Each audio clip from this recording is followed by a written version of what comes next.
Okay, I'd like to go ahead and call this meeting to order.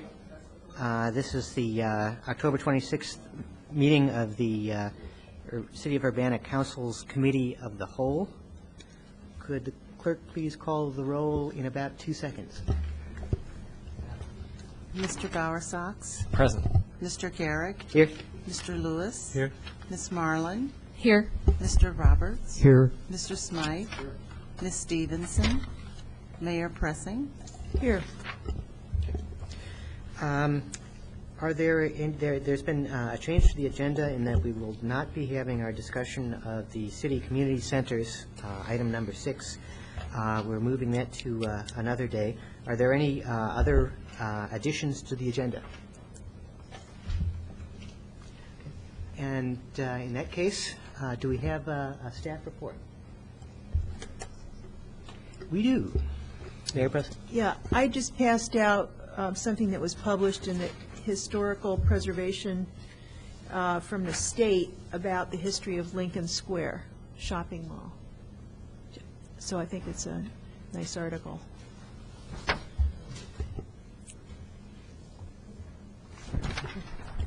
Do we have anything else in the way of staff report?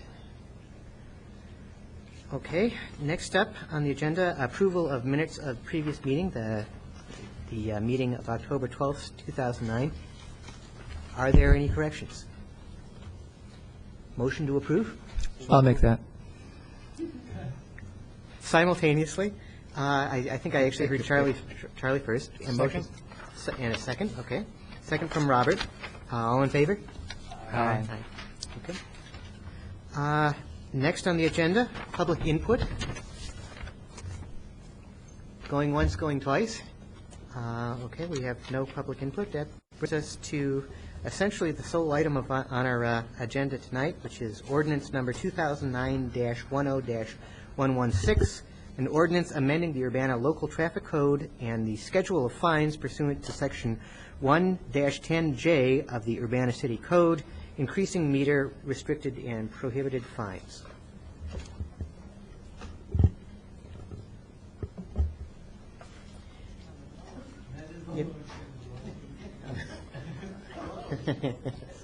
How low can you go? How low can you go?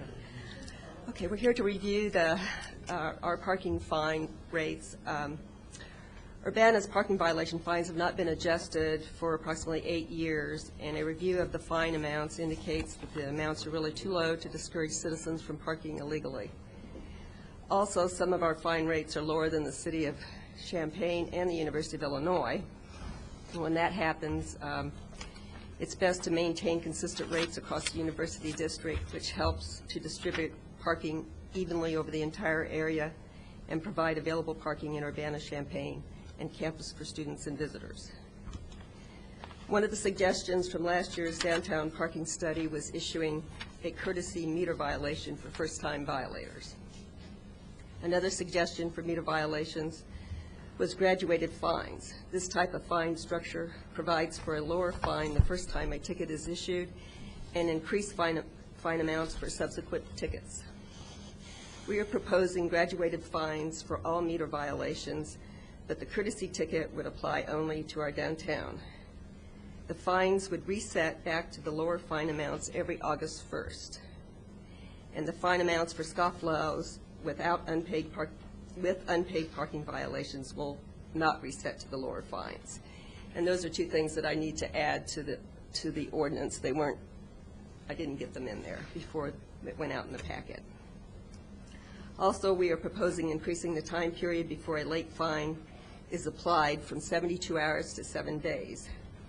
In a study prepared by the City of Champaign, most cities have longer grace periods, and Champaign is instituting the longer grace period in November.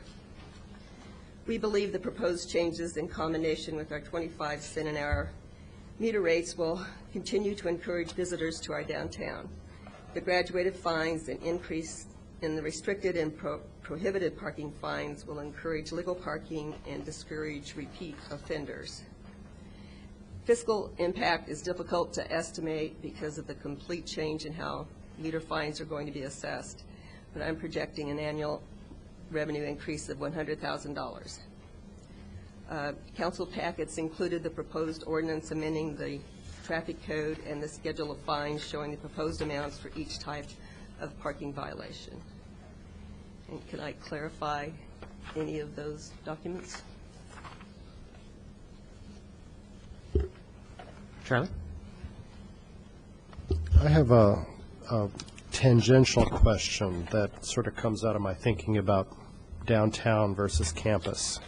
And since a lot of this parking is in my ward on campus, I think it behooves me to ask the question is, what are our occupancy rates at all of our meters on campus? What I'm seeing is that the meters closer to Lincoln are more open more of the time than I recall a number of years ago. The meters closer into campus, those are pretty well used. And I'm wondering if we shouldn't be considering lower rates. I think everything is 75 cents all the way to Lincoln, right? Right. And I'm wondering if our occupancy is down at those meters, whether we should be doing a tiered rate system to encourage more use of those meters that are a little further from the central campus. So you're talking about meter rates, not Yeah, meter fines. rates, yeah. Okay. As I said, it's tangential, but because we're not going to raise the meter rates in downtown because we like, we're seeing good occupancy and we don't want to discourage people there.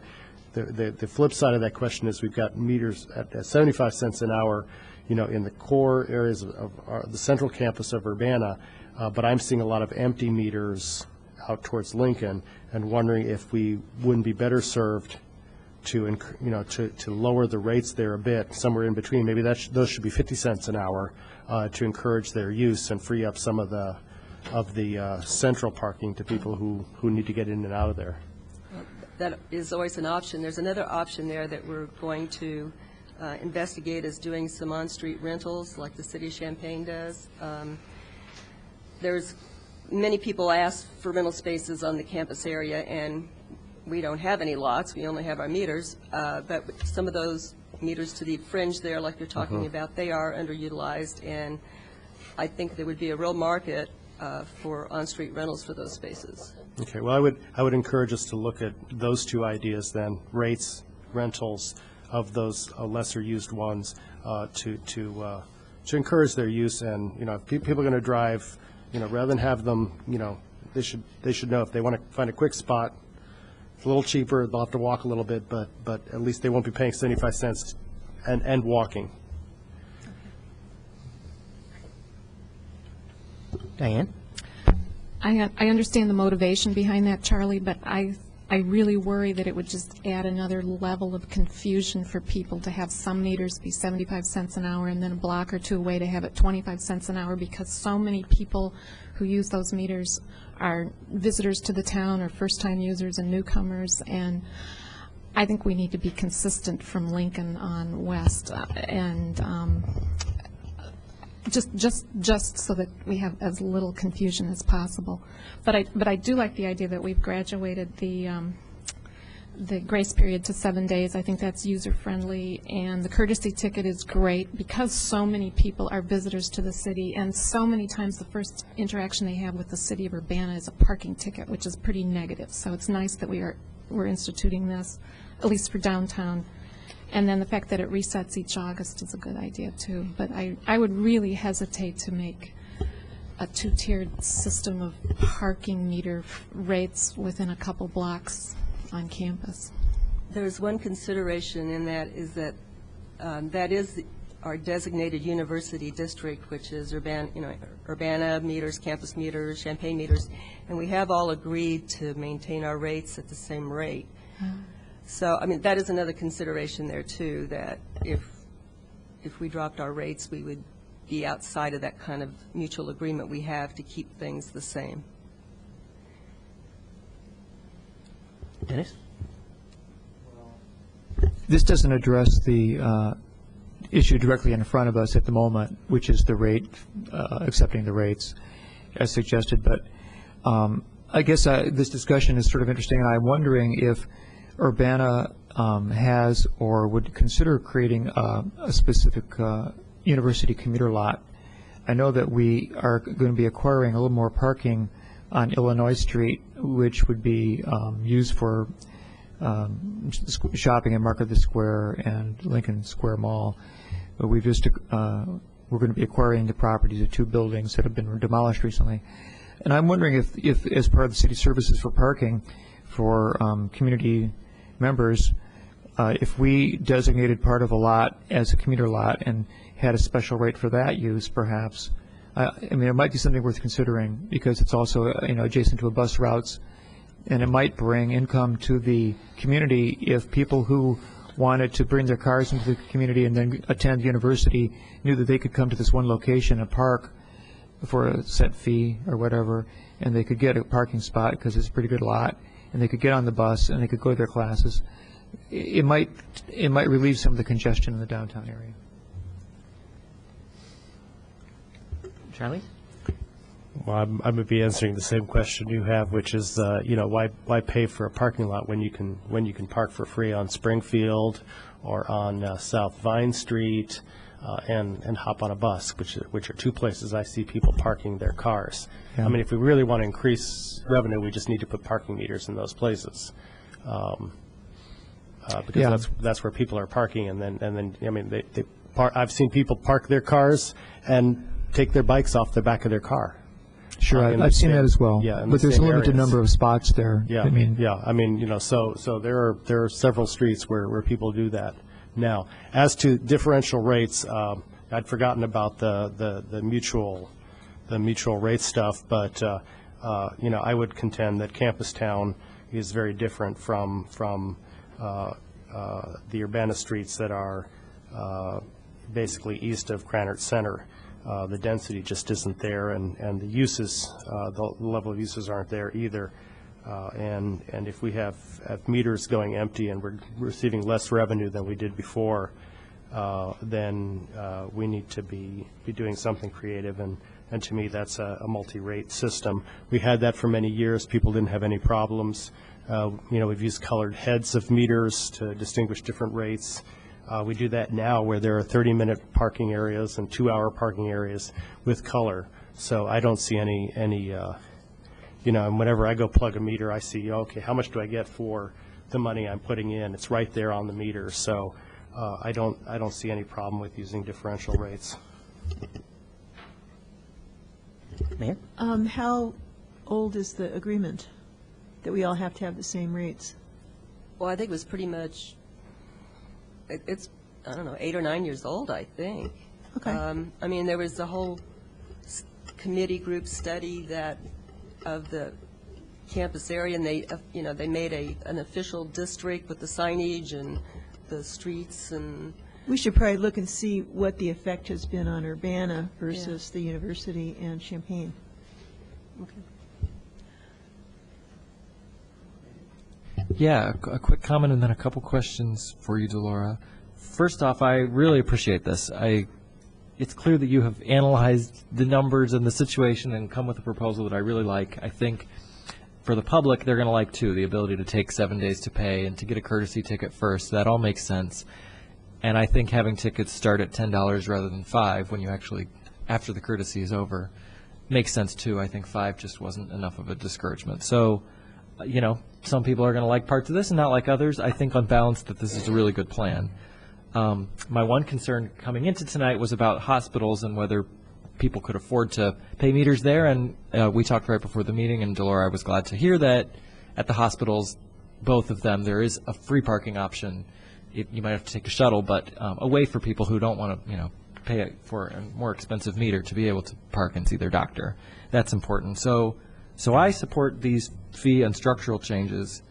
I just have two kind of tangential questions. The first being, now that we, I think, have a decent rate structure, I know you said we hadn't updated this in, 6 or 8 years? 8 years. Can we begin to adjust or at least review these parking rates in our annual or every 3-year updates, in our normal fee schedule updates, so that we don't ever get to the point again where the rates are so low that they're not even a discouragement or that our revenue lags and doesn't cover the cost of us running the program. I think to review it and incrementally step up so we never get so far behind would be great. Okay, I'll add that Okay, to great. the review.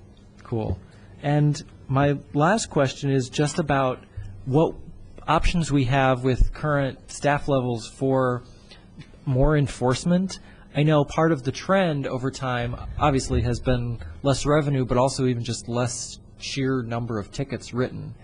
But I bet there's the same number of people out there not paying their meter. It's just that maybe our patterns, the time of day we visit different places, the number of hours that staff are out on the streets, or the availability of the cars or the equipment. I'm sure there's a variety of reasons we aren't writing as many tickets as we used to. So I wonder what with the current resources or what other resources we might need, what can we do to get back to a level of enforcement where people know that they really do need to pay their meter, and that if they don't pay their meter, we really are going to come around and check on them. Do you think? I think there's a number of things that can be done, and we are looking at that. One was we were short a vehicle, but we're now purchasing another vehicle for parking enforcement. Oh, okay. So that should help. We're also, actually today, we're getting installed our new equipment for issuing parking tickets, and that would make enforcement easier and quicker once they get adjusted to the equipment. So I think that's good. And I think we probably just really need to look and analyze what we call our beats and how many people are assigned to each area and how quickly they can come back around and take a real strong look at that. So we are aware we're trying to figure out what the problem is there, because it would seem like every year we get a fresh crop of new students here, and it's a training process every year, and so you would think, that there's violations out there that are going unwritten. Yeah, I think that's great. I think there probably are just as many violations now as there were a few years ago, but our declining just number of tickets is a sign that definitely looking at beats, looking at sort of productivity and how quickly or how we're able to travel and do it in patterns and ways that we can cover territory, all of that I think would be really helpful. I'd appreciate it. Thank you. I wanted to point out, too, that Brandon, I had a typo on the ordinance. The mayor had discussed increasing disabled parking. We didn't have a late fine on it. It's $250, but we're going to add a late fine of $50, so it would be $300. And I didn't get that in. It's not on your sheet there. It says $250. So that Brandon spotted that. This is really good. Thank you. Okay. Diane? Yeah, I just wanted to emphasize or follow up with what Brandon has pointed out. From fiscal year 2001 to 2002 to fiscal year 0809, there's like $244,000 less in revenue, and only half as many tickets have been issued, which is stunning. The first few years there is very explainable, because in 2001, not only did we increase our meter rate from 50 cents an hour to 75 cents an hour, we doubled our fine rates also. So there was a double whammy in 2001, and it really did make people at that time, they found other ways to park. They find parking elsewhere. But after this period of time, it's been at that 8-9 years now, and it would seem like those rates would be coming back up. But then we have, we're a community, and the university's a community that's stressing biking, walking, busing, alternate modes of transportation. So that could be playing into this also. But we are really going to try and address it, and we have the means to, kind of analyze those routes a little bit more and see if we can find out what's going on. Charlie? Well, Delora just made the point that I was going to make, which is I think that there are more people biking and walking and such. So, and we have a more extensive bus system. So I suspect that's there. And the only way you're going to be able to do it is go back and do counts. I don't know if you've got, meter counts per section or per meter. I suspect that data doesn't exist. But, what I can see right now are empty meters, a lot of empty meters, a lot of the day. And that's why I said, I think we need to go back and look at the fine structure or not, the rate structure for those meters. They're not being used. And so that to me is that, so you're not getting any revenue from the meter, and there's less probability of issuing a ticket. So there's a hypothesis for your decreased revenues. It may be that we just have to learn to live with less revenue here because people are walking and biking and not using their cars as much on campus. And another question I keep forgetting. Okay, so we're giving people courtesy tickets in downtown, but we have a lot of university-type visitors on campus. Why can't we extend the courtesy ticket to campus as well? I mean, students are visitors to this community in a sense. We have a new student come to town. They get why should they be treated differently from a shopper downtown? Well, we've always treated our downtown separately from any of our other parking areas. We've always tried to really encourage people to come down there. And there is a revenue aspect to it. I mean, we don't like to, focus everything on revenue, but that's something if you would all want to consider. I don't know, the mayor may have some input to that. Yeah, I think it's because we want to encourage people to shop downtown. They're going to go to the university anyway, but that was the reason for the courtesy ticket recommendation, was to encourage shoppers.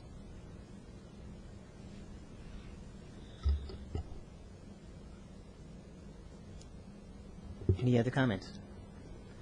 Is there a motion? Do we have, I don't think we have a motion yet, do we? There's no motion. Do we have a motion toward a motion? I'll make a motion. Okay, go All right. ahead. Okay. I'll move that ordinance number 2009-10-116, which amends our local traffic code schedule of fines, be accepted and forwarded to council with approval. Second. Okay, we have a motion by Dennis, seconded by Brandon. Any further discussion? I've got a question. Dennis? Yeah, Laura, will the courtesy ticket also include people who are parking at Lincoln Square? Is that part of our downtown Yes. encompassed area? It is part of our downtown, yes. Very good. Okay, thank you. Yeah. Any further discussion? Okay, all in favor, say aye. Aye. Aye. All opposed? Okay, this goes to the City Council at the next meeting with a recommendation for approval. Before we run out of agenda, there are just a couple other things I wanted to mention. We're saying goodbye to our the head of Urbana Public Television, Up TV, Kate Gorman. Gorman is going to be heading onward to Washington, D.C. I think she did a really good job for us, including a controversy that I think all of us remember. I think she did a good job for that. I also wanted to mention that last Thursday, the ACE Awards were given to, for arts in Champaign-Urbana, were given to various people on in Champaign and Urbana.